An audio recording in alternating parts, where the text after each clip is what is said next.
strength is unmatched. Our will resolute. We will be victorious. God bless you all. And God bless the United States of America.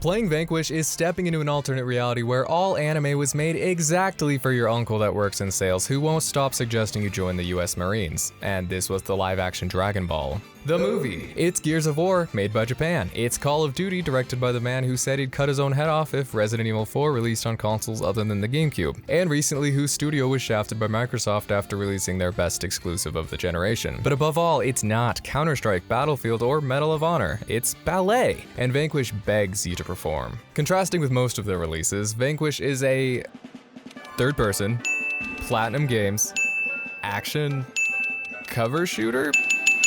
Oh, cool. In it, you perform your dance as Sam Gideon, a DARPA soldier equipped with rocket thighs that trivialize movement from point to point, draining your shared energy health meter in the process. You can put yourself anywhere really fast. Comparing the short travel time between covers to similar games in the genre suggests you're doing something wrong or the battlefields were carelessly made, and in that lies Vanquish's greatest trick. Everything good in Vanquish is the same as every one of Platinum's games, and everything great in Vanquish happens not behind cover. Yes, you can secure safety in the comfort of a sturdy, always there for you, thick metal wall. It's basically a health pack, but the perfect action of Vanquish happens in the moments that you dare to be vulnerable. Every ability drains the energy meter that is also drained when taking fire, which means performing is a calculated risk. And since every action that drains the meter takes you away from cover, the game is always not subtly insisting that you do something cool. If you try to play Vanquish as a standard run-and-gun cover shooter, well, nothing happens. You can do it, but it's not fun. The dodge roll is one of the three main mechanics. I love dodge rolls. It's the easiest way to activate bullet time, so you have to put yourself in the way of enemies to activate it. Each of the guns also have a unique melee attack, which is the highest damage option and drains all of your energy. It hurts the enemy the same amount regardless of how much meter is left, so it's more like a fighting game finisher. That can also chain into bullet time when not used on enemies. And the game doesn't tell you many of these things. It never says you can melee attack during a rocket slide and then backflip off walls or shoot grenades midair during slow-mo to time the explosion. It naturally unravels itself as very much not what it looks like on the surface. It's a shooter made by Japanese talent trying its hardest to look American. Vanquish is a parody on the titans of the 7th console generation that refuses to engage in the grittiness of its adjacents. Bet you can get one of those things on eBay. Meticulously placed enemies, level design that changes your perspective through every playthrough, huge action set pieces, and deep interconnected mechanics designed to subvert make Vanquish one of Platinum Games' best releases, and yet I'd bet a good number of people watching have never heard of it. It's just not talked about as much as it should. Vanquish was unique because that's what Platinum does. It's a console shooter with the expression of an action game, a Devil May Cry, a Bayonetta. In 2004, the team at Capcom behind Beautiful Joe was reformed into Clover Studio to be a company within a company, signifying that Clover games were wholly original games, letting Atsushi Inaba, Hideki Kamiya, and Shinji Mikami do their own thing after disagreements with the higher-ups. This included Beautiful Joe follow-ups and the big, carnally beautiful playable watercolor painting that is Okami. For having a uniquely whimsical art direction wrapped around a 3D Zelda the right way in the 2000s, critics loved it, players loved it. Did I love it? I mean, well, did Capcom? It's the same answer. It wasn't enough for their parent company, failing to meet sales expectations, and even though their next game, God Hand, is like a phone call from a hallucinating Mike Tyson, moments before you're supposed to kiss the bride. it performed even worse. Game development with a heavy distinct creative direction was a load-bearing wall that Capcom didn't want to support any longer, and Clover was to be reabsorbed back in after only 2 years. Almost everyone jumped ship to form their own studio, Seeds Inc., which soon after merged with Tatsuya Minami's already recently established Odd Ltd. And officially rebranded to Platinum Games.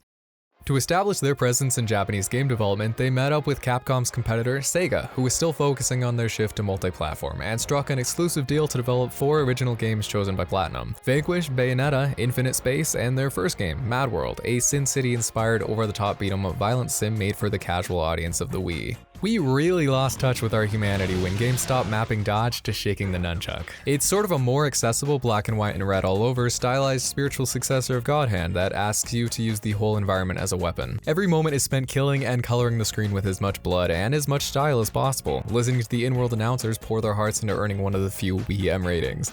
Careful, Jack. That edge will suck you harder than my wife sucks the pizza delivery guy.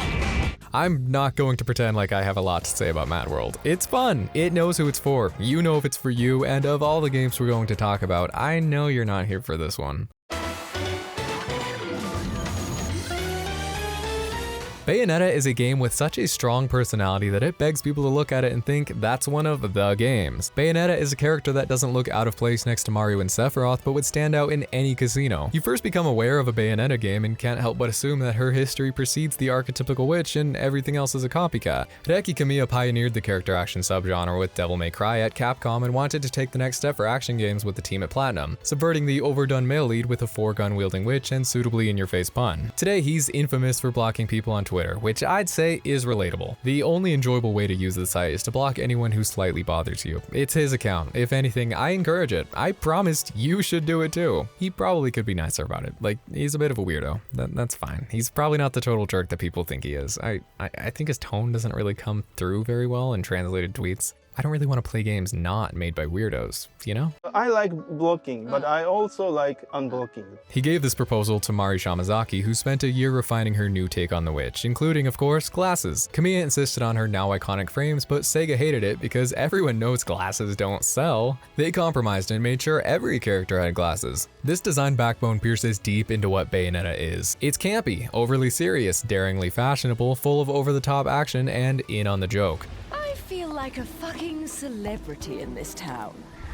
It's a one-of-a-kind personality that leaves its mark on your soul without you noticing for many years. She's just really cool. Hyper-awareness of the self and perception by others defines Bayonetta and Bayonetta. She's as extremely confident in herself as the game is, with the kind of not caring what anyone thinks energy that rubs off on the player that's controlling her. And to control Bayonetta is to participate in balletic, climactic video game action that's just about as good as it gets. If you're going to only play one Bayonetta game, it should be this one. She has an incredibly focused, dynamic moveset that is put up against enemies made exactly to complement it, showing that Platinum Games as a studio was the people that knew their way around action combat. We'll get more into this soon, but this was Platinum Games defining what the Platinum action game would be, planting their action genre-bound reputation and giving the young studio their first strong IP with world design that beams artistry and intentionality in its style, featuring one of the coolest depictions of Christian imagery, angelic beings, and a bullet witch. Initial sales didn't meet the company's expectations, and after a rough development, they were just happy to hear positive feedback from the fans it found. At this point, they weren't totally synonymous with action games yet, or any specific console, so naturally the Sega 4 rounds out with a DS RPG, done in collaboration with Steel Battalion's Nude Maker. Infinite Space is one of the most unique games in Platinum's lineup. It's really just one of the most unique games. There's not a ton of spacefaring JRPGs, and none with its specific blend of real-time rock, paper, scissors combat. A big part of the game is collecting blueprints to customize your fleet to your liking and assembling a crew with the huge cast of party members. There's a lot to sink your teeth into. I've yet to complete its story, but this is one of those games you can tell right away is an all-time classic that never captured the love it deserves. It's the kind of game I wish I knew about when I was 15, which is probably the highest honor I could ever give. Like, if you told me this was your all-time favorite video game, I'd say hell yeah, check out Dragon Quest Rocket Slime. After these first 4 games for Sega were done, Platinum came back a couple years later with one more, Anarchy Reigns, the Brawler Royale sequel to Mad World. It's another beat-em-up with more ambition. This time, online multiplayer was the focus. All the great action and fun factor is here as you'd expect, and a big selection of characters all with varied movesets, some returning from Mad World, and even Bayonetta. Unfortunately, you can't really play the multiplayer anymore since it was online only, but from what I've gathered, it was mostly dead on arrival for a few reasons. Platinum Games wasn't experienced with developing and balancing online games, the global launch was delayed a year, and it had a good variety of modes that just spread out the already small audience. The game should have had local play. It's a pretty weird omission. Anarchy Reigns also does have a campaign. It's far more than you'd expect for an afterthought, trying its best with cutscenes that would surprise me several times, and some neat ideas like a split campaign between the two sides. You have to run around the overworld and rake in points to unlock more missions, and for what it is, it's great. It's unique. It's your drunk dad that you don't hate. Platinum went all out in just stuffing the game with play. Probably don't feel like you missed out on anything huge not playing a decade ago for the online, but it does feel like a game with a major case of wrong place, wrong time. These characters are just going to become lost to history. Jack and Leo and Sasha and Big Bull and Max and Bayonetta 2.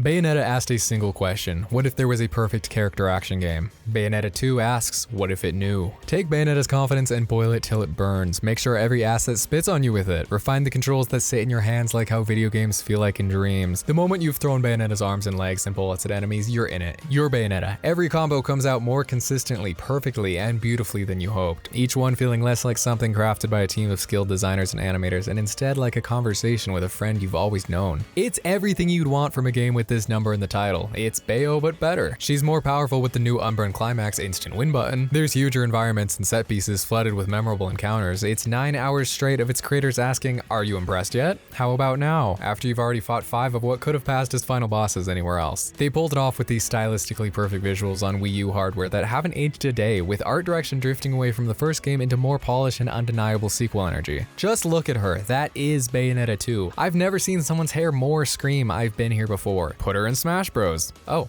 Thanks. And the pacing is to die for. I remember being a stupid little child playing a Pokemon game, probably Sapphire, running through the tall grass and staring at the random encounter loading screen with a rage that only a stupid little child could feel. How dare they make me watch this stupid long animation every time I'm forced to play the stupid battles. Today I can handle, I'd even say like Pokemon, and would come back alive for a lot of turn-based combat. But to this day, there's not a ton of games where combat encounters without fail excite me. They're not done well in a lot of them. Sometimes I just want to get the plot moving. Every one of them in Bayonetta 2 puts a smile on my face. I stumbled into a hidden verse. Yes! Can't say I even care for the story that much. It's there, it's silly, it does its job. I couldn't have retold it after the first playthrough to save my life, but I know I like it. Bayonetta is simply unbelievably good video game action that's fun to play with even removed of its enemies, or without a shred of difficulty or any motivation beyond the love of the game. Exploring Bayonetta's tree of attack combos gives me the same feeling of wow, I could never ever make this that the greatest narratives do. Every Bayonetta has unique stuff going for it, but most of the time this is my favorite of the three. If you're going to only play one Bayonetta, I'd say play this one. Early in the game's development, when Sega let them start on a new Bayonetta project, they changed their minds while trying to scale back on publishing during a rough patch. And since the first game wasn't a huge hit, it was an easy lifeline to cut off. Platinum had yet to prove themselves as a great investment. They looked around the room and made eye contact with Nintendo in the corner, who was looking for anything to draw back in the hardcore audience to their Wii follow-up. It was a match made in Paradiso. Nintendo dragged Bayonetta 2 back out of Inferno and made it their own to have a mature Wii U exclusive and provide funding to Platinum while still letting them do whatever they wanted. It was the first time Platinum Games was bailed out in a big way, and probably the most important. Bayonetta as a series would have died without it. And of course it turned out great, and Nintendo's attachment to Bayonetta and the studio grew even beyond their earlier partnership. Platinum's first proposal to Nintendo was a kind of Smash Bros-like game, bringing in all kinds of Nintendo characters at once. It got shelved for a while until morphing into an idea that didn't use existing IPs, leaning into unique superheroes that took inspiration from Clover's roots with Beautiful Joe. Kamiya pushed hard on the project, and they ended up working closely with Nintendo, notably with Hitoshi Yamagami, the co-creator of brilliant puzzle games like Panel de Pon / Tetris Attack and Dr. Mario. It finally became the Wonderful 101, releasing on the Wii U at first and later remastered onto modern systems after the kind of odd choice to run a Kickstarter campaign to fund the port and some stretch goals like a free DLC side campaign, After School Hero, that released recently as a sort of Mega Man platformer that I've heard absolutely zero people talk about.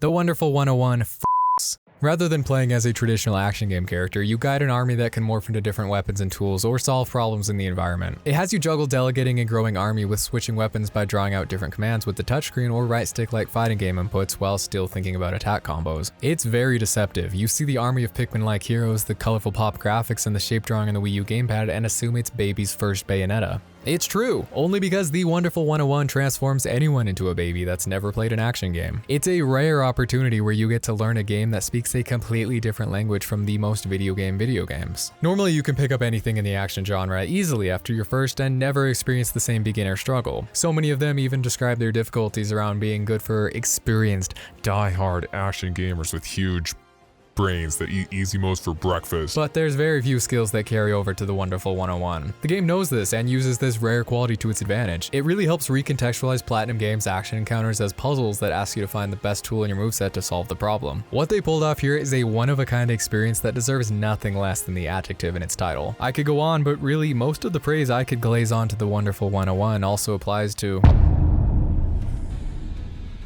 In the crunchy new anime futurism of Astral Chain, I'm able to pretend for just a moment that someone cool might want to be a cop. Not only does it again unearth the developer's lust for the JRPG with a big slice of the game diverting attention with investigation missions and puzzles, it stands as the largest evolution in the action genre since they debuted Bayonetta 10 years earlier. Astral Chain is the only possible result of multiple decades spent mastering the character action game, and the artistic will to break down the rules set by oneself. It's a game where the imagined friction of a rubbing chain can be felt in the memories of your bones and has echoed through my skull for enough years without the soft paddings of a successor to say that Astral Chain is the most platinum game. It's probably the best combat in the developer's history, and I've played all of them. It's for sure the most unique, or Wonderful 101 is, depends on the day. Trying to talk about Astral Chain without uttering the titular Astral Chain is about as difficult as trying to get a 13-year-old to not laugh at this phrase. The titular Astral Chain ties the player to one of a handful of monster-catching like otherworldly demons that act as the character action game's defining special heavy attack, unchained from the character's standard light attacks. Only one button for the combo attacks here is very non-standard compared to past Bayonetta likes. There's not even a jump button, because with it, Astral Chain would be too good. You control the Legion monsters independently to place them near enemies, strategically tie them up, set them up for attacks, utilize their unique abilities, and prepare for combo finishers. Combat is pretty simple for the player character because it has to only take up half your brain, leaving your remaining attention for deciding what you and your creature friends should do after work. It's obvious to anyone at the start why the protagonist feels like half of a Bayonetta since your consciousness has to be split in two, but eventually it becomes even clearer that you and your Pokemon beasts synergize into 1.5 of a Bayonetta with the freedom unleashed by having your special attack roaming a 3D space. Defying conventions that they created makes Platinum's fundamentals shine brighter than ever and helps you appreciate the strings of design and excellence tied through each of their games. Ask a guy who says Platinum games are too easy why he thinks that with a gun to his head, and he answers, all you do is spam the attack button. Can I go home now? I tell him, no, I made you for this. He responds,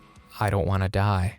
And yeah, they're easy and you can win by matching, and that's awesome, but why not neither? The Platinum action game is played through attack combos made of fast and heavy attacks. X is a simple attack, Y is a strong attack, XX is a different attack, XXY is different than XY, Y when falling is usually different than Y when jumping. Every attack has a different personality, a varied flavor, and a unique purpose. A new coming player can and should mash their heart away to clear enemies because it's the fastest way to naturally discovering the depths of this character. Their action games are defined by this accessibility, but how can you tell a game was made by Platinum Games?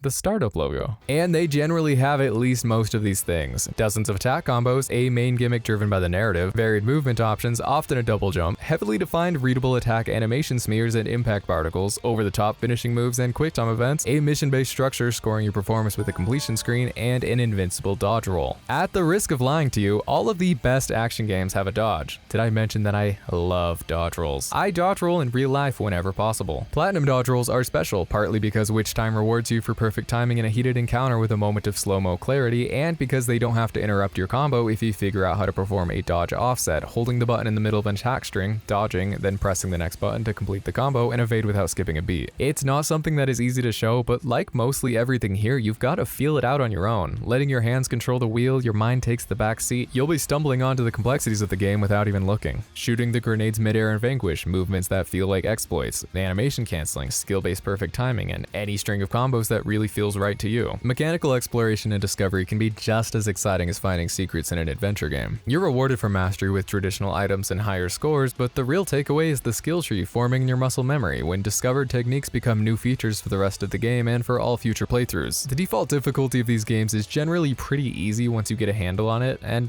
I love that. The early common enemies exist as a low-risk playground to experiment, and the boss fights act as either an opportunity to show off or force you to learn a skill. While difficulty varies across the games, and there's definitely some major challenges to be found, the real opponent is rarely the enemy, boss fights, or other players. It's yourself. Overcoming your inability to express yourself through the tools of the given moveset and dominate whatever challenge is thrown your way. Aside from Bayonetta, who literally dances her heart out, underneath the facade of each of these characters is a dance that aches to be performed, engaging the player in the same way that honing any talent would. Intrinsic motivation makes it so that mastery, expression, and exploration is the challenge, the same kind of classic design present in any good fighting game that keeps keeps players at it for years. Because of this, what truly defines the Platinum action game to me and what made many of them outstanding is how they're short, dense experiences made to be replayed, allowing the player to return and improve, learning more about the combat, world, and enemies and characters every time. I can do better, you think, as the scoring screen taunts you into the idea of a replay with the disappointing leer of a bronze trophy. And without a doubt, I'm reading into it too much, but a lot of Platinum games have dialogue near the tutorial that winks at you saying, not your first time through, huh? It also doesn't hurt that a bunch of these games drop you right into a high-stakes action sequence to pull you back in, like Bayonetta's Fallen Clock Tower, NieR Automata's 2D shoot-'em-up prologue, Astral Chain's motorbike chase. Replayability is the beating heart of these games. To only play a Platinum game once is to have never played it, and to never play a Platinum game?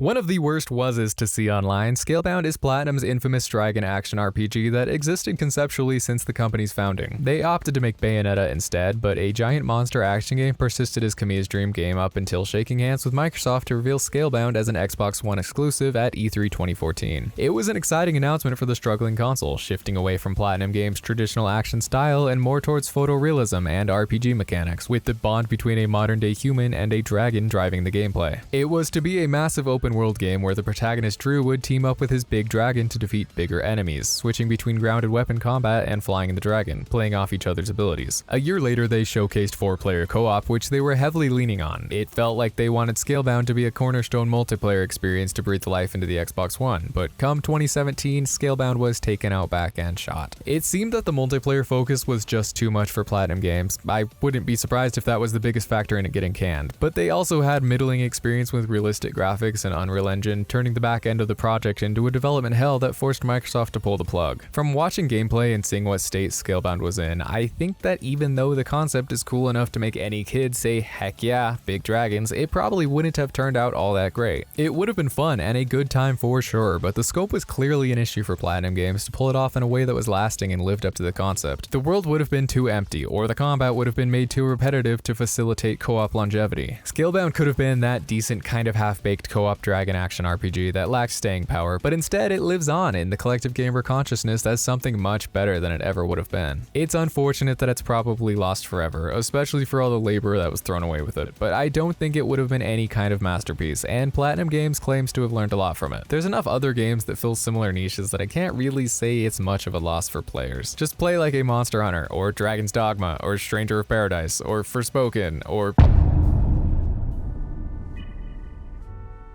Not long after Microsoft put Scalebound out of its misery, Platinum Games ran back into the comforting arms of Nintendo, and a while before even Astral Chain was announced and released, they confirmed their first Switch-exclusive Platinum game, the third Bayonetta. This was way back in 2017. The infant console was still hungry for games, and it was followed by nearly 4 years of silence. A lot of speculation suggested it was cancelled, it was having a rocky development, announced way too early, was growing too ambitious, trying to be an open world, and a lot of this turned out true, with its 2021 reveal full of Astral Chain DNA. A big open city environment, new visual style, lappy, and giant demons that could be controlled independently. Similar to Legions, but really being a resurrection of Scalebound's similar dragon mechanics, as the ambition of the game had seemingly finally found a home. Bayonetta 3 is a wonderful game. So great. Easily the weakest in the franchise. It's bursting at its seams with ideas. It stumbles so delightfully and has all of Bayonetta's iconic stylish combat. I appreciated it a lot more the second time through. And honestly, if you're going to only play one Bayonetta game, let it be this one. While the graphics are weirdly kinda worse than Bayonetta 2,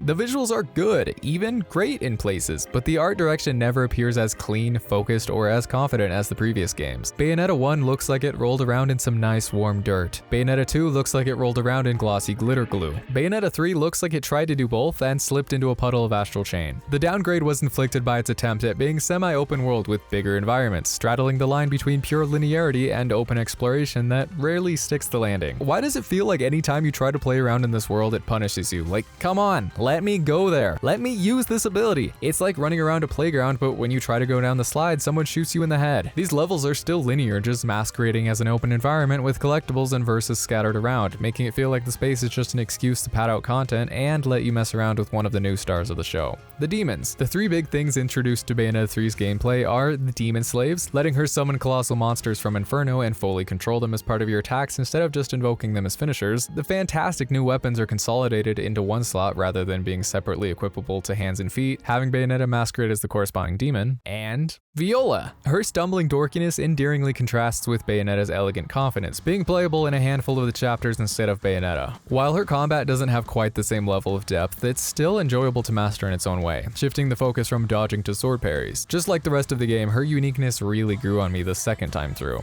Viola adds some fun variety when her chapters come up, and variety is everything here. Variety is the gimmick, and at mixing things up, Bayonetta 3 excels. It's constantly throwing new things at you. Demon Train, Spider-Man, Morbius, Rhythm Game, France, Spy Platforming, 1 Bayonetta, 2 Bayonetta, Red Bayonetta, Blue Bayonetta, 8-bit Bayonetta. Oh wait, that's actually a separate game. They should have thought of that. So retro. There's a bit of a dangling keys in your face thing going on here. Bayonetta 3's story revolves around a multiverse, bringing in variants of Bayonetta and other characters from various worlds that all have their own stuff going on. A lot of the chapters boil down to here's this Bayonetta, it's not going well for her, and hardly gives any of them time to breathe. It moves on to the next thing like it's afraid to let you go a moment without being entertained or think about what's going on, and that might be a good thing. It's fast-paced and adds to the replayability, it's just never coherent. The theme of the game being multiverse ultimately boils down to no theme. I can picture the whole of Bayonetta 2 and grasp it in my hand, but Bayonetta 3 is an unrefined haze of ideas that I can only bat my arms at. And it doesn't help that the game released right at peak saturation of multiverses in pop culture. It already lost its luster to a lot of people and has shown itself as a cheap way to inject variety when taking the MCU path rather than something like everything everywhere all at once. Even beyond the multiverse, without spoiling it, Bayonetta 3's story is littered with decisions that make you not want to get invested in Bayonetta's world if you weren't already, and read like a punishment for caring about her earlier adventures. With all the highs and lows of Bayonetta 3, in the end it feels like something intangible is off about it. Like it just wasn't forged in the same fire as the other two, and I think a lot of people independently felt that, just in different ways. It's 100 small things that make the story fall flat no matter who you are. It's bad writing telling a baffling narrative that is allergic to executing ideas well, and the writing was on the wall entering Bayonetta 3 into controversy purgatory weeks before it was even out.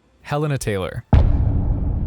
It was revealed she would not reprise her role as Bayonetta's English voice actor in early October. Jennifer Hale was cast instead. Alright, it happens, characters are recast all the time, and Hale is one of the industry's best. A couple weeks later, on October 15th, Taylor dropped a thread of videos on Twitter stating that her offer by Nintendo and Platinum to voice the full game was only $4,000. On face value, it was easy to bite. Entertainment companies are known for undervaluing talent. Fat cats cream off the top and leave us with the crumbs, she said. But she also made some weird claims, such as Jennifer Hale having no right to be the voice of Bayonetta, which led to harassment, Bayonetta being a $450 million franchise not including merchandise, and called for a boycott. Kamiya quickly denied her claim, but other voice actors chimed in with similar experiences, like Sean Chiplock receiving $2,000 to $3,000 for voicing Revali, Teba, and the Great Deku Tree in Breath of the Wild. Revali's Gale is now ready. Less than what he made from his work on an indie game. After a few days, Jason Schreier reported some people familiar with the negotiations said Taylor was offered at least 5 sessions for $3,000 to $4,000 each. In response, they said she asked for 6 figures and residuals on the game. She was shot down and negotiations eventually led to taking auditions for the new actor. Later, they offered her the 4,000 number she claimed to appear as a 1-session cameo. On October 23rd, the week of the game's launch, she went back to Twitter to defend herself, denying the report but also contradicting her video by saying she was initially offered $10,000 and stepped back from her claims. She probably didn't expect to get caught. The vibes had plummeted, and it was pretty clear that she had selfishly lied. Now when others come forward, they won't be given the same charitability. Ultimately, we won't ever know the full truth. Sources at Platinum have an interest in making her look bad, and she proved herself to be unreliable, but it doesn't matter, and judging the character of Helena Taylor is irrelevant. It turns out it was a standard amount relative to the industry rates for union voice actors, but it's still small. She was wrong, but her sentiment was right. Her statements were falsified, but the class struggle she highlighted is very real. In 2016, the labor union SAG-AFTRA tried to fight for video game companies to offer residuals for performers since video game employers have been feeding off other better-paying industries where royalties are standard, offering less to their voices assuming they'll just make livings elsewhere. Companies argued that it'd be unfair to give actors residuals when the same isn't offered to all of the programmers, artists, animators, and other workers who develop the games. And yeah, they're all unfairly compensated. They're all exploited. It's very video game. The origin of the term Easter egg is from the 1980 Atari game Adventure developed by Warren Robinette. Atari was actively erasing names of developers from all of their products to strip them of their bargaining power, so he snuck Created by Warren Robinette into an inaccessible room that wasn't found until after it was on shelves and they couldn't do anything about it. This and the lack of any royalties led to Atari's talent jumping ship to form Activision. Crediting people who work on games has never stopped being a problem. More recently, in 2024, SAG-AFTRA members have gone on strike again, rejecting the growing desire from companies to use generative AI to steal their voices. As Jennifer Hale put it, they see that the work of our souls is nothing more than a commodity to generate profits for them. They don't see that they're crushing humans beneath their feet in a blind pursuit of money and profit. It's disgusting. The fight for workers to get back what they deserve from the companies that make millions off their talent and labor cannot stop until they are at the call of those who they need to make them worth anything. Actors, developers, writers, artists, musicians, localizers, animators, composers, designers, testers. It's a much larger issue than one talented voice actor ruining her reputation. It's not about Helena Taylor. It's not about Bayonetta. It's not about Platinum Games. It's not about...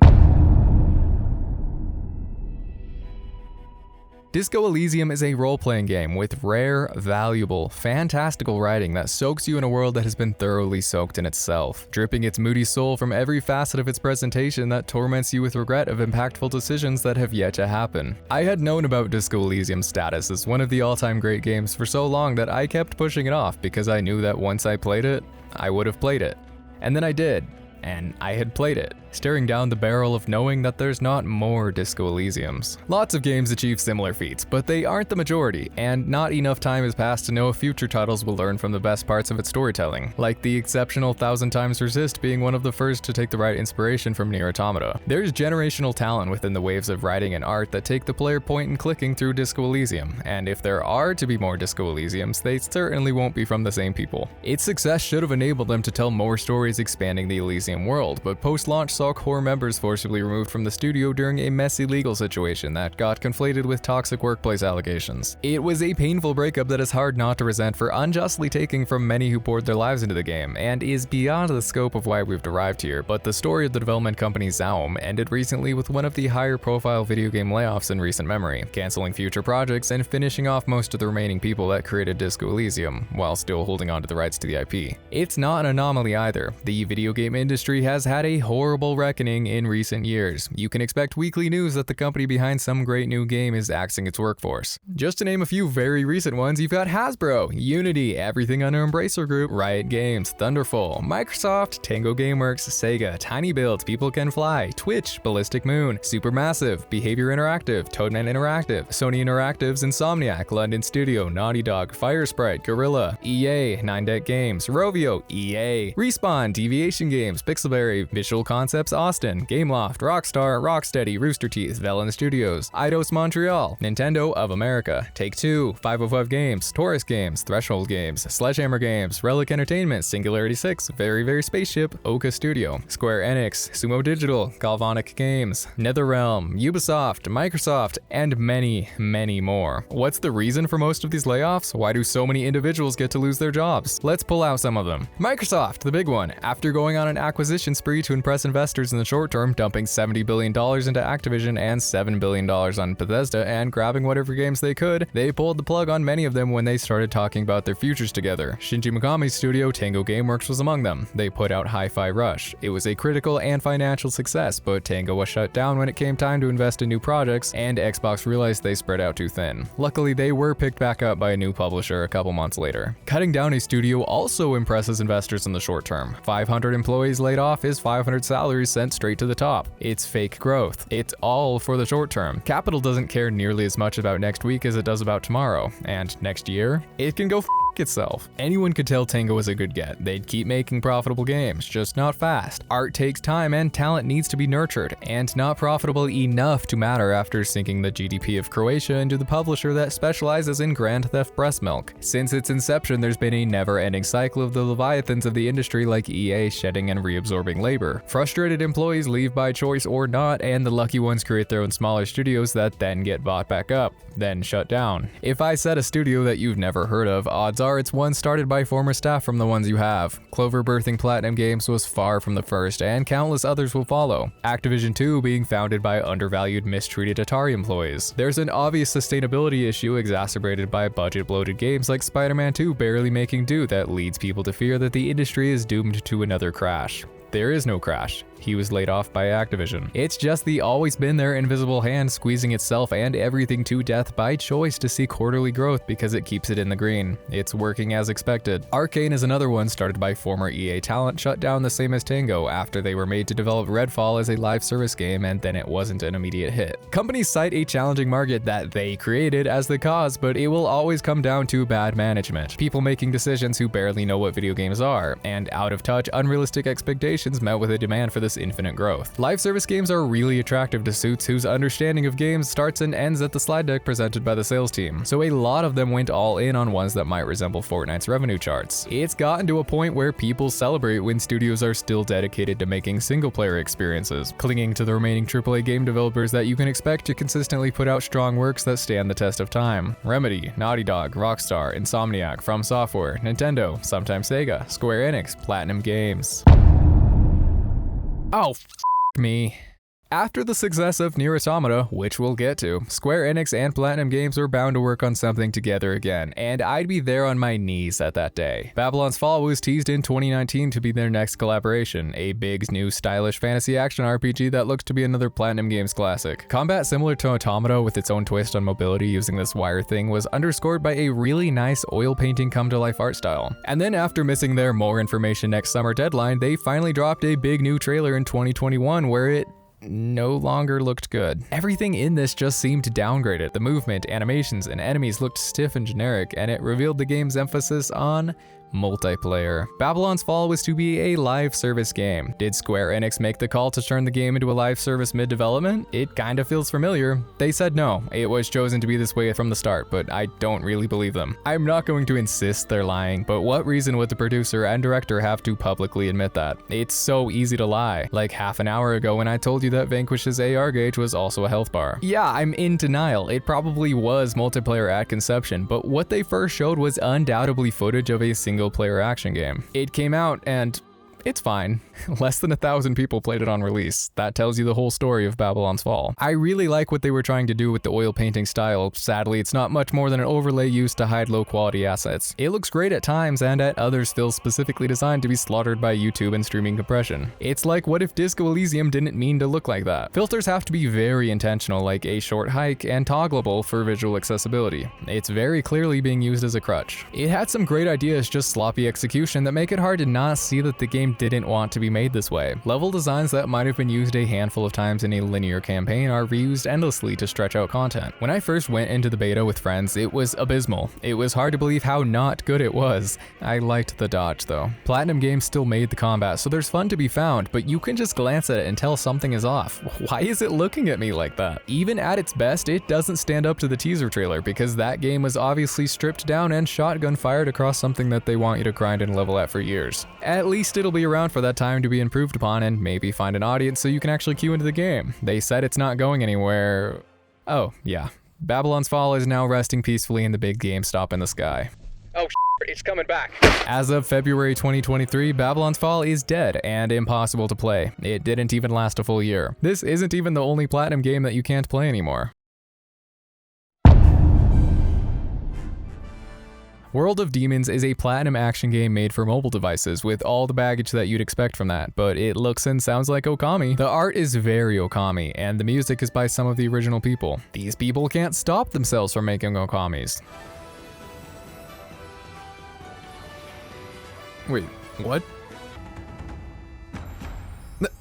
They actually can't stop. They actually can't stop themselves. Combat is slower and simplified, but it's way more fun than pretty much any other made for mobile combat I've seen. You collect yokai that act as a deck of special attacks and compose the mobile game grindathon. It's easy to imagine someone obsessively whittling away at their creature and weapon collections on a bus ride, but for anyone else it's extremely repetitive. Each level being samey back-to-back arena fights against increasingly powerful yokai with paths to explore for occasional chests. Even as the screams of a console character action game leak through and it plays pretty well on a controller, it's a mobile game at heart. Not to say all mobile games are bad, the third NieR was a mobile gacha game and it was incredible. Was because you also can't play it anymore. World of Demons has the skeleton of a free-to-play gacha game because it started life as one before being rebuilt for exclusivity on Apple Arcade, Apple's Game Pass-like subscription service that promises no in-app purchases or ads in any of the included games. It was removed from the service in January 2024 and fully delisted. Down the road, it's possible it releases on other platforms after whatever existing exclusivity deal ends, but right now you can't even play it if you downloaded it before. Corporations like Apple, Amazon, and Google invest into these titles to beef up their video game services that they only have because they feel like they have to keep a hand stuck in the pocket of every profitable market, locking them onto temporary services and disregarding them like expired golden eggs. Even if World of Demons is no Bayonetta, it's still a piece of history for the studio and video games, as is Babylon's Fall. Losing games to time is bad, and live service games have an inbuilt expiration date. What was Platinum's takeaway from Babylon's Fall?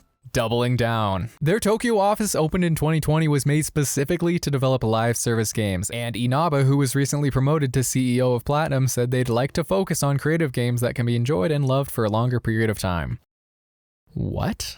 How could you be so disconnected from what the studio has been doing since day one? A game that can be loved for a longer period of time is a Bayonetta, a hyper-replayable compact video game. The thing they've specialized in for 2 decades? In 20 more years, when very few of today's online games will be accessible, I'll still be replaying NieR Automata. Read between the lines. What's actually being said is, we want games that print money for a longer period of time. Babylon's Fall drives me mad thinking about it. I want that game. But even then, I'd still love an online playground of Platinum's complex combat that you could spend years growing with. Sparks of greatness shine throughout the finished product that make me think it would have been fun to devote time to it, but there was never ever going to be an audience to keep them satisfied to make the service stay live. It's laughable. A $60 game with a battle pass and microtransactions. Can executives not read a room of walls painted in blood? Platinum has always had disappointing sales. They've been coasting on the fumes of startup culture, keeping them a distance from the rest of the industry that could have been a strength, but everyone wants to have a World of Warcraft. Every investor demands their own Fortnite, and they want their money printers now. They just aren't cut out for games as a service. Very few are. Inherent to the format is there can only be a few of them pooling all of the players with their friends. This keeps happening too. Others like Warner Bros. Continue to learn the wrong lessons. The single-player only Harry Potter game was the best-selling game of its year, and the live service Suicide Squad took a $200 million loss? Double down. Steer the industry ship towards the profit iceberg until everyone keeping it afloat has to jump. When money talks more than the workers who make good games, you get hundreds of projects greenlit that could have consulted any one person that plays them and saved hundreds of millions of dollars by just not shooting for whatever is producing the most incomprehensible amount of revenue. Examples of this are Never Ending, Redfall, Anthem, Fallout 76, whatever Concord is doing, probably a few Star Wars projects, and then the rare Last of Us Online making the right call to cut off development before fully consuming the studio. Most common is the Marvel's Avengers type, games gravebound from the moment they were chosen to be a Fortnite or Destiny-like instead of just your standard multiplayer campaign. The people in charge see all the right pieces, the superhero license, successful action game developers, and the promise of more players and say, one more permanently closed server for me please. Who cares if it fails? The team was getting laid off next month anyway.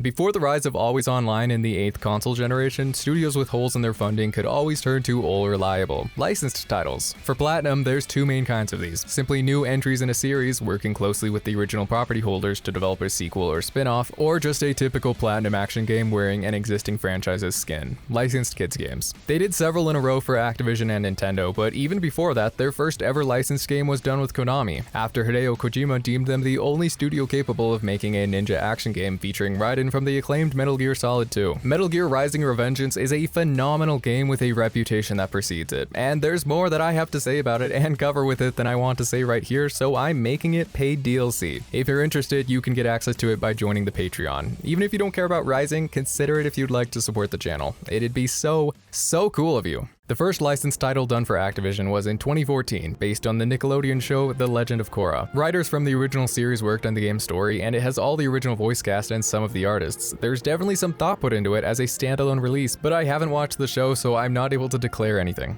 I did a lot of research tangential to the topics in this video. I had to draw the line at watching Avatar for the first time. I've seen the movie, that's good enough, right? I really went in with low expectations for this, judging the game by its cover, but thought, wow, this isn't trash that proudly exists on the shelves only to give your grandma something to buy on your 12th birthday. It's a Platinum Games game that wasn't even on shelves. The hook is Korra loses her elemental powers and you have to slowly unlock them back after it teases you at the beginning with a glimpse of the full moveset. Switching between water, fire, earth, and air enables a lot of obvious combo opportunities that are exciting to roll around in. It's far from their best combat, but it does feel like a maybe faithful adaptation that I'd have been all over if I made the choice to watch Avatar when people told me to. If a bit low quality and probably hoping too hard that the combat would carry the lacking narrative. It launched at $15 US on the digital storefronts, but there's no way you'd be able to guess that. I wouldn't tell anyone to play it, and neither would critics. A lot of them hated it, hardened by the fact that you'd just expect more from Platinum at the time.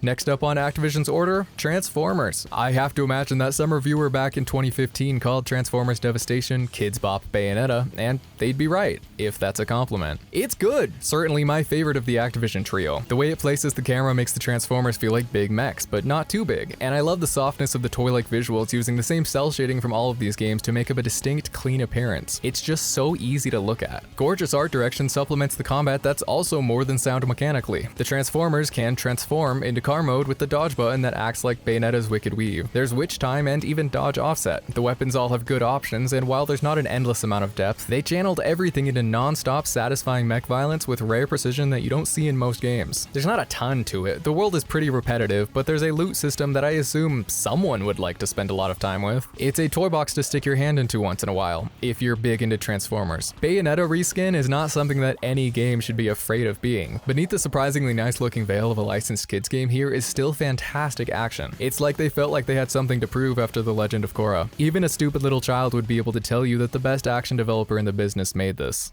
Recently, as part of their Neo-Classic Arcade initiative, Platinum promised 10 new retro arcade games in a pretty exciting lineup of genres. The only one out as of right now is Sol Cresta, but it's been almost 3 years since.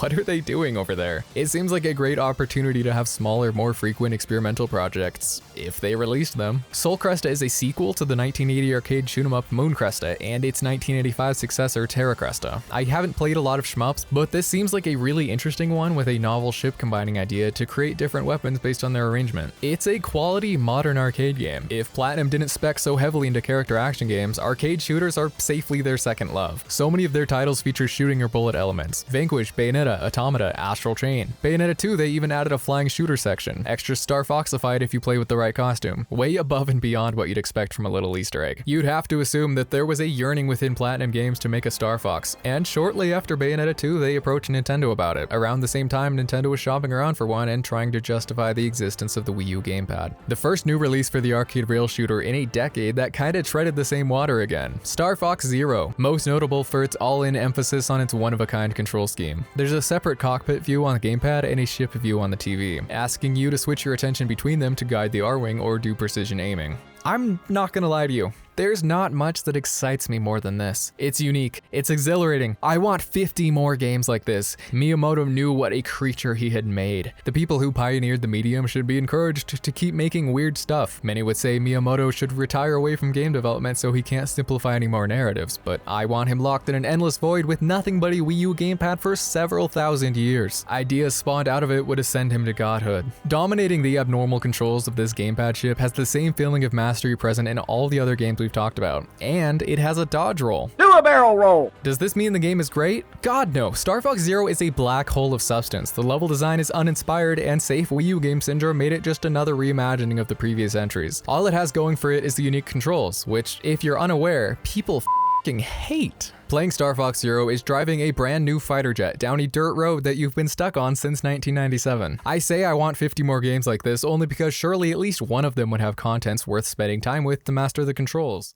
Zero wasn't the only thing put out by Nintendo and Platinum in 2016, throwing in Star Fox Guard as a pack-in title, repurposing their earlier Project Guard tech demo with the Star Fox IP slapped on top. It's pretty good. Guard is a thanklessly unique take on tower control where you monitor security camera feeds on the TV and move them around and move around them on the gamepad to shoot robots before they reach the center of a maze. I'm glad it exists. Only a month after the Star Foxes, Platinum came right back with the last of their Activision trilogy. Teenage Mutant Ninja Turtles: Mutants in Manhattan is nearly identical to the other two in that it has great, fitting cel-shaded visuals, cartoon, toy-like, comic book. The combat exceeds what you'd expect from a licensed kids game, but remains shallow enough to see the bottom of it within the tutorial, didn't get the budget or time it needed, and has to be a very serviceable product for existing fans of the franchise. It even had 4-player online multiplayer, so with Microsoft's acquisition of Activision behind them, the real multiplayer co-op Microsoft Ubisoft and Platinum game was the turtle friends we made along the way. It's solid. I had medium fun. The weapon animations are so drawn. The mix-up of controlling a team of agile action characters makes it stand out on its own niche, and the humor is very 2000s cartoon.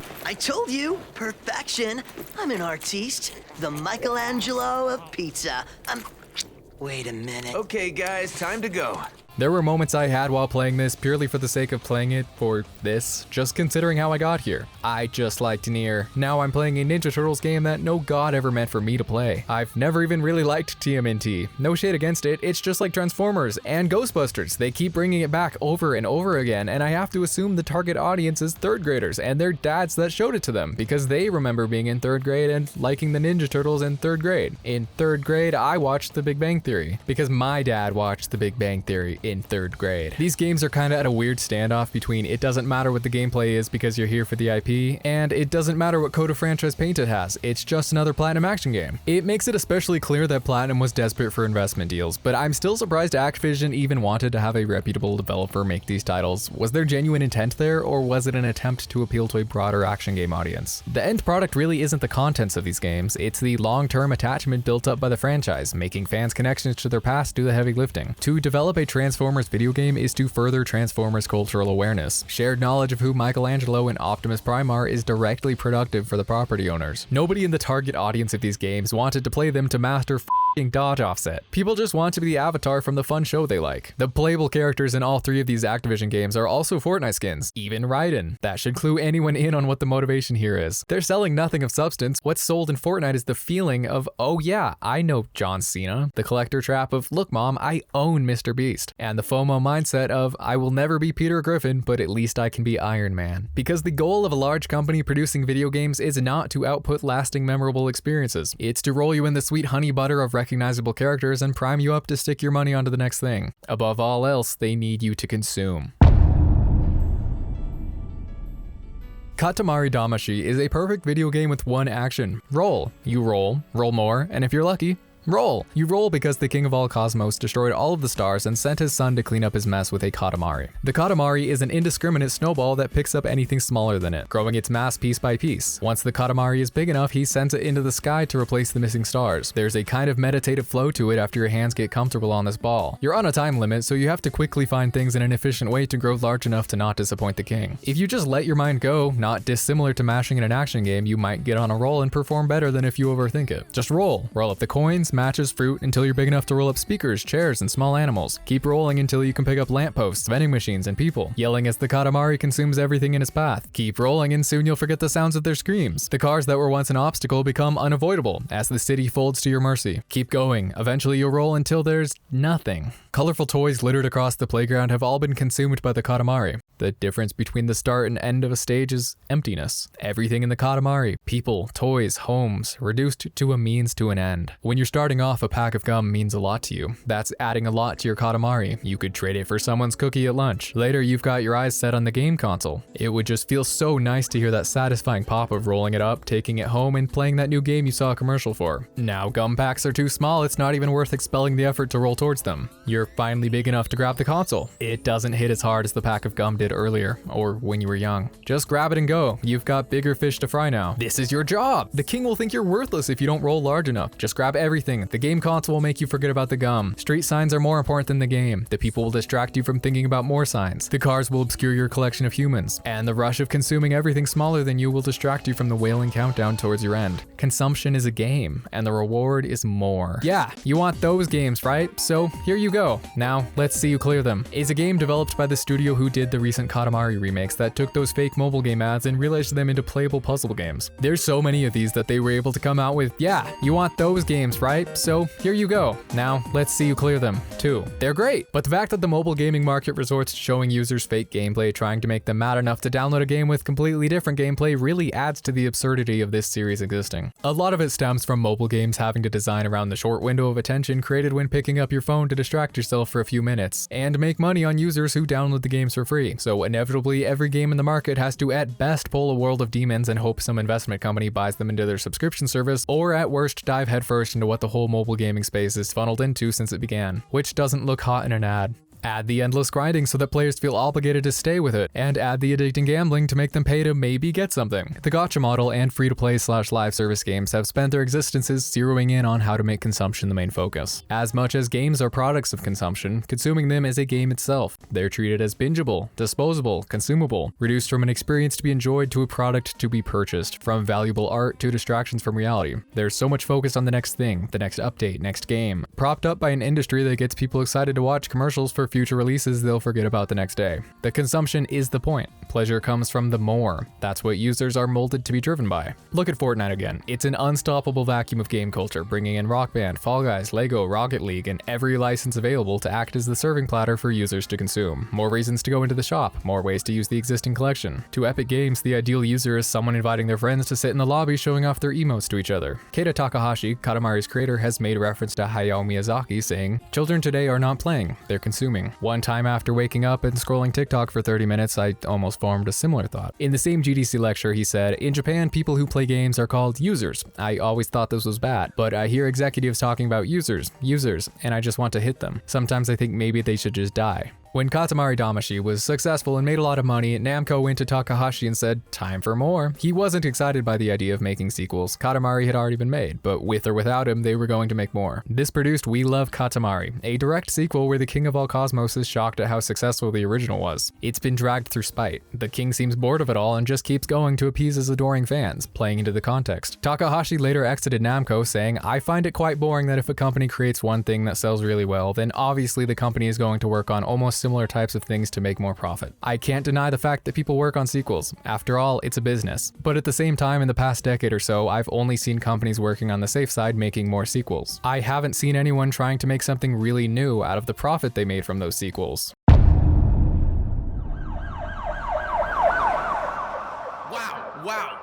Wow, the Walmart employee unlocking the game cabinet does not like when you tap on the glass and say that this game is the bomb, and that you'd literally die for it, and then plug your ears. I don't like NieR Automata. I don't love it either. I hate it. It being how words will never stop failing to convey how strongly I feel about this game. Is it my favorite game Platinum Games has developed so far? Yeah, but why would you ask that? It's not even in the same category. And if this was a measuring contest, you'd see these colors in the thumbnail. NieR Automata is Platinum Games, Square Enix, and the Yoko Taro team's terrifyingly great JRPG about hot androids, cute robots, and existentialist philosophy that subverts the classic "what if robots could be human" with "why do you think being human matters?" and would go on to be considered not quite as deserving as PlayerUnknown's Battlegrounds for Game of the Year 2017. It's the Platinum licensed game to rule them all, and a direct sequel to the Kavya and Square Enix cult classic NieR. It's their first open world game that released, and first action RPG. There's no scoring system. Instead, it has experience levels and an inventory that fills up throughout the adventure. Combat is rich and luxurious, but it's no Bayonetta, because the focus is shifted towards the world and its narrative that wouldn't support the same depth of mechanics. Very intentionally, someone new to Platinum-style combat can make the protagonist 2B pull off flashy kills with minimal effort. A lot of enemy machines kinda just walk towards you and swing their arms around, or even run away from you. It's Yoko Taro's touch, director of the Drakengard series that NieR spun off from, and a big part of why Automata was a critical darling, and why Platinum is still around today. Kamiya said it was so successful that Taro alone saved Platinum, following in the footsteps of Nintendo. Of course, it's an overstatement. Many others played important roles. Takahisa Tora, Astral Chain's director, was a big part of its inception. He was a fan of the series and had ideas for a NieR sequel that he presented to Square when they approached Platinum Games about working on a project, and it just kinda perfectly happened. I've said Platinum Games so many times it's starting to lose meaning. Platinum Games, Platinum Games, Platinum Games, Platinum Games? No, I usually don't. But this one, I did. This NPC sells PlayStation trophies, so you can get a digital medal that says you upgraded all of the weapons to the highest level, even though you didn't, scoring the Platinum Trophy. Games don't usually let you do this because the whole system breaks down if some games don't play along. NieR Automata is the kid on the playground that printed out the rules of Foursquare from the WikiHow article that they edited. It refuses to play along. To play to the end of Automata's story, you have to see the credits at least 4 times. The first ending, A, is a fake out that concludes with more questions than answers, and then it literally begs you to keep going, replaying the first few hours of the game through a different perspective. After the next credits roll, the game plays a trailer and gets on its knees, sobbing and pleading for you to see it through. Many people played to ending A and stopped right there. There are professional game reviewers who did that. If you're here thinking, well, it's called an ending, it should offer the full experience before that, it's because you're trapped. trapped behind the invisible walls, stuck clinging to conventions and experiencing art as safely as possible, stuck in a world where art is solved. It's a game of checkers where the hero's journey is the only gambit that works. I don't want to play through again as 9S. Why?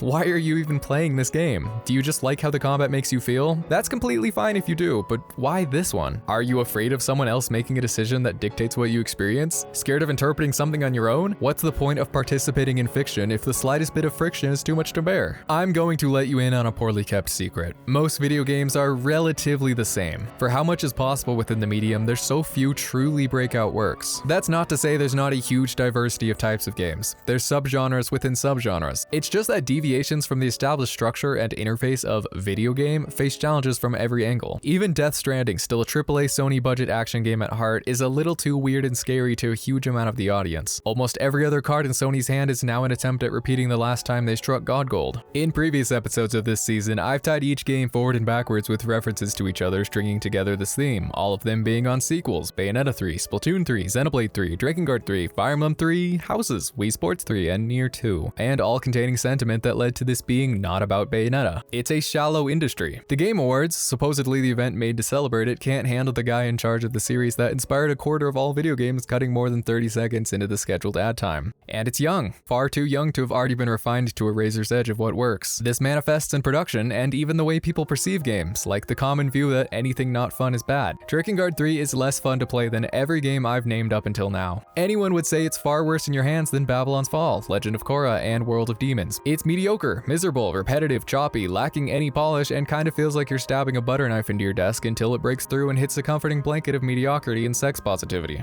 A week probably hasn't gone by where I haven't thought about it. It's a masterpiece. It's one of the greatest narratives ever told in a game, and is one that's genuinely enhanced by how rough the experience of playing it is, likely unintentionally. It's not going to land for a lot of people because their foundational beliefs kick in the moment they're not having fun and say something like, "This is objectively bad." This sentiment is formed by games being a commercial product, originally a toy. They have to be enjoyable to be considered valuable. Excessively being made for fun is exactly what plants the roots of video games deep in consumer capitalism. Many of the most profitable titles are sequels, remakes, re-releases, or a formula that will be continued to be milked until the goat is dry. If something works, it'll keep being done. Even when it only works for a few, if it worked really well, executives can't look away. Anything not proven safe by market data isn't even on the table. Sony would have never made Gravity Rush today when they could just make another Spider-Man. Games are standardized more and more, sanded down until there's not a single rough edge to resist the slide into the marketing pipeline or personality that could scare away buyers. But as time furthers them into their position as products of capitalism, they are often constructive and collaborative outlets and persist as a way to rebel against it. As much as games are about war and marketing, they can also spawn a sense of community and depict the never-ending labor struggle. All this talk about gamers beating their bosses, and yet they rarely seem to try. Boss fight is a term that has remained since early video games, alongside the deeply associated rebellious mindset. Video games were made by employees of the US military-industrial complex as anti-work freeware. It's stuck since the Atari days, as the creatives were being strangled by corporations and acts of rebellion were turned around to be quickly capitalized on. The push and pull between creative works and corporate interests inspires this spirit into so much art. People continue to hold on to this and commonly write games that reflect on ideology. Art cannot be created without it, intentionally or not, but they have to do it without hurting the bottom line of marketable gameplay. Constraints and genre conventions often do most of the decision making, and while there is some amount of creative freedom available to designers and artists, any acts of rebellion also end up reinforcing their target. They still have to make money. Xenoblade Chronicles 3 is about people in power consuming the life force out of the working class and pitting them against each other in an eternal war to prevent them from seeing that the people on top are the real enemy and maintain the status quo. You can guarantee that the CEO of Monolith Soft received a bigger payout from the 2 million plus sales than the amount any of the people who made it will see in their lifetimes.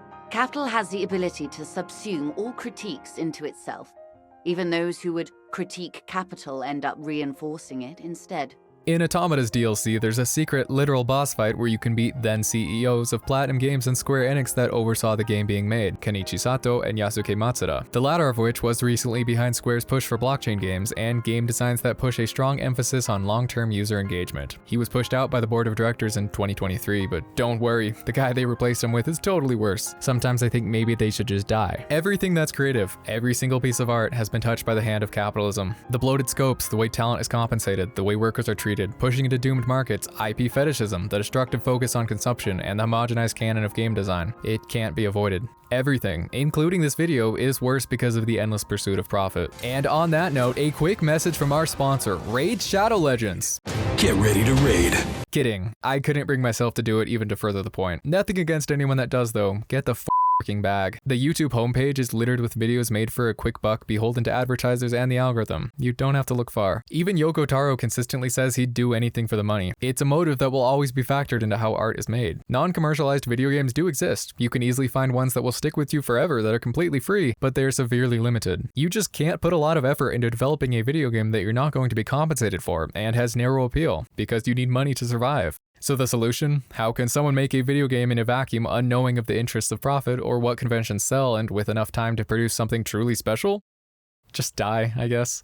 It's not gonna happen. Go get laid off at your dream job that exploits your passion. Video games aren't going to be okay, and neither are you. You'll probably stop liking them in 5 years. There's never going to be another NieR Automata. There's never going to be another game as fun as the one you liked when you were 14 or as good as the one you loved when you were 18. Yes, you are making the wrong choices. You're going to be working for the rest of your life. You need to worry more. You need to work more. You're wasting too much time being unproductive, playing video games. You'll never make the thing in your head that you love. You need to remember that every good thing in this world is a fluke, and anything you like in the future probably isn't good at all, and nothing really ever was. Art is market value meat made for your hungry consuming eyes. You're going to regret not buying enough Fortnite skins and getting the Platinum Trophy in Babylon's Fall. Platinum Games is done making good games and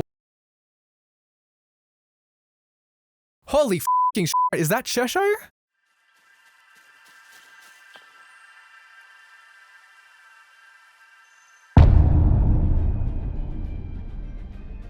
Once you've started, how can you stop looking at this game? It doesn't really get much better than this. Cereza and the Lost Demon tells the tale of a young Cereza, that's Bayonetta's real name, through this perfect storybook presentation with an unflinching dedication to its own style and personality where you can just tell that the people who made it really wanted to make it. I promise you that trailers, footage, and screenshots do not do it justice. What they pulled off here is a miracle of consistency and art direction by Tomoko Nishi, who did the picture book sections of Automata. The demon has an otherworldly design that is kinda hard to look at. Environments appear drawn in dynamically. The overhead camera makes it feel like you're looking down into pages. Every piece of the hand-drawn UI is soothing to interact with, and the narration and voice performances ease you into letting your guard down like a bedtime story read by your grandmother. When you open the game, the book opens. In the cutscenes, pages turn. When you save, it writes down your progress, and you can guess what happens when the story ends. It's another spiritual Okami follow-up. Mashing up Bayonetta with Okami really feels like the natural celebratory conclusion of the company's history from Clover to Platinum. Like Okami, it's a Zelda game, one set in a world crafted with the daunting attention to detail of a stained glass window and the textural aesthetic of it being shattered by the warmth of a fairy tale. Paths are blocked by comeback laters and detailed with chests and other rewards for players who admire it with enough care to see it worth exploring. This surreal wonderland wants to be taken apart little by little rather than being a backdrop for complex combat. It's very different than what you'd expect from a game with her name in it, but genuinely, if you're only going to play one Bayonetta game, it should be this one. Cereza is paired with her demon, Cheshire, moving independently by way of the separate halves of the controller. Cheshire does the attacking with big chunky combos spread across different elements, while Cereza is comparatively weak, using her magic to bind enemies and manage her demon's health. It might be the best Platinum gameplay ever, because there are 2 dodge rolls. It's pretty much what you'd expect. It never evolves to the point of Bayonetta complexity or difficulty, but splitting your attention makes it a game-long struggle of expressing yourself in the combat as well as you'd like to. Your initial battle with the controls greatly simulates the feeling of a witch in training and her growing bond with a demon that doesn't want to be there. And there's more than enough possibilities for it to not overstay its welcome as the longest game in the franchise. This kind of one character per stick control style is something I've always wanted to make a game around, and it really proves how well it can work. Many dungeon areas come up that make use of it, more so being quick action puzzles than ones you'll get stuck thinking about. There's clearly some people at Platinum also very into the idea of controlling 2 things at once. It's kinda like Astral Chain, and the demons in Bayonetta 3 where Cheshire debuted, and the dragons in Scalebound, the pod or 9S in Automata, the army in Wonderful 101. Yoko Taro said he was jealous of the game and wanted to make something like it. He also said there was a yet to be revealed secret about Emil. Please, dear